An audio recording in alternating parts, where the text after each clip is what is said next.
সুধী বৈষ্ণব ভক্তবৃন্দ, 14ই অগ্রহায়ণ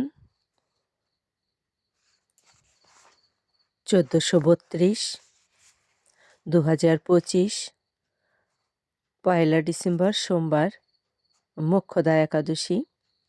এই দিন গীতা জয়ন্তীও। অবশ্যই গীতা পাঠ বিধেয় আমরা সকলে গীতা পাঠ করব, আর এই মোক্ষদা একাদশী আমরা সকলে পালন করব। তো আসুন আমরা মোক্ষদা একাদশীর মাহাত্ম্য শ্রবণ করি। যুধিষ্ঠির বললেন, হে বিষ্ণু, আপনাকে আমি বন্দনা করি। আপনি ত্রিলোকের সুখদায়ক, বিশ্বেশ্বর, বিশ্বপালক ও পুরুষোত্তম। আমার একটি সংশয় আছে। অগ্রহায়ণ মাসের শুক্লপক্ষের যে একাদশী, তার নাম কি, বিধি বা কি, ও কোন দেবতা এই একাদশীতে পূজিত হন তা আমায় বলুন। শ্রীকৃষ্ণ বললেন, হে মহারাজ, আপনি উত্তম প্রশ্ন জিজ্ঞাসা করেছেন, যার মাধ্যমে আপনার যশ চতুর্দিকে বিস্তৃত হবে। এখন এই একাদশী কথা আমি বর্ণনা করছি, যা শোনা মাত্রই বাজপেয় যজ্ঞের ফল লাভ হয়। অগ্রহায়ণ মাসের শুক্লপক্ষের এই একাদশী মোক্ষদা নামে পরিচিত, সর্বপাপ ও বিনাশিনী ও ব্রত মধ্যে সর্বশ্রেষ্ঠা। এই একাদশী দেবতা শ্রী দামোদর।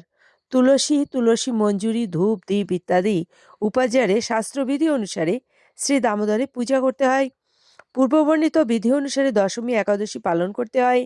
এই উপবাস দিনে স্তব স্তুতি, নৃত্য, গীত আদি সহ রাত্রি জাগরণ করা কর্তব্য। হে মহারাজ, প্রসঙ্গক্রমে একটি অলৌকিক কাহিনী আমি বলছি, মনোযোগ দিয়ে এটি শ্রবণ করুন। এটা শ্রবণ মাত্রই সর্বপাপ ক্ষয় হয়। যে পিতৃপুরুষেরা নিজ নিজ পাপে অধজনী প্রাপ্ত হয়েছে, এই ব্রত পালনে পুণ্যফল বিন্দুমাত্র তাদেরকে দান করলেও তারা মুক্তিলাভের যোগ্য হন। কোনো এক সময় মনোরম চম্পকনগরে বৈখানস নামে এক রাজা ছিলেন। তিনি ছিলেন সমস্ত বৈষ্ণব সদ্গুণে বিভূষিত। প্রজাদের তিনি পুত্রের মতো পালন করতেন। তার রাজ্যে বহু বেদজ্ঞ ব্রাহ্মণও বাস করতেন। রাজ্যে সকলেই ছিল বেশ সমৃদ্ধশালী। একবার রাজা স্বপ্নে দেখলেন যে তার পিতা নরকে পতিত হয়েছে। তা দেখে তিনি অত্যন্ত বিস্মিত হলেন। পরদিন ব্রাহ্মণদের ডেকে বলতে লাগলেন, হে ব্রাহ্মণগণ, গত রাত্রিতে স্বপ্নে নরক যাতনায় পিতাকে কষ্ট পেতে দেখে আমার হৃদয় বিদীর্ণ হয়েছে। তিনি আমাকে লক্ষ্য করে বলতে লাগলেন, হে পুত্র, তুমি আমাকে নরক সমুদ্র থেকে উদ্ধার করো। তার সেই অবস্থা দেখে আমার অন্তরে সুখ নেই। আমার এই বিশাল রাজ্য, স্ত্রী, পুত্র, কিছুতেই আমি শান্তি পাচ্ছি না। কি করি, কোথায় যাই, কিছুই বুঝে উঠতে পারছি না। আমার পূর্বপুরুষেরা মুক্তি লাভ করতে পারেন এমন কোনো পুণ্যব্রত, তপস্যা ও যোগের কথা আমাকে উপদেশ করুন, আমি তা অনুষ্ঠান করব। আমার মতো পুত্র বর্তমান থাকা সত্ত্বেও যদি পিতামাতা পূর্বপুরুষেরা নরক যন্ত্রণা ভোগ করতে থাকেন, তবে সে পুত্রের কি প্রয়োজন? ব্রাহ্মণগণ বললেন, হে মহারাজ, আপনার রাজ্যের কাছেই মহর্ষি পর্বত মুনির আশ্রম রয়েছে। তিনি ত্রিকালজ্ঞ, তার কাছে আপনার মুক্তির উপায় জানতে পারবেন।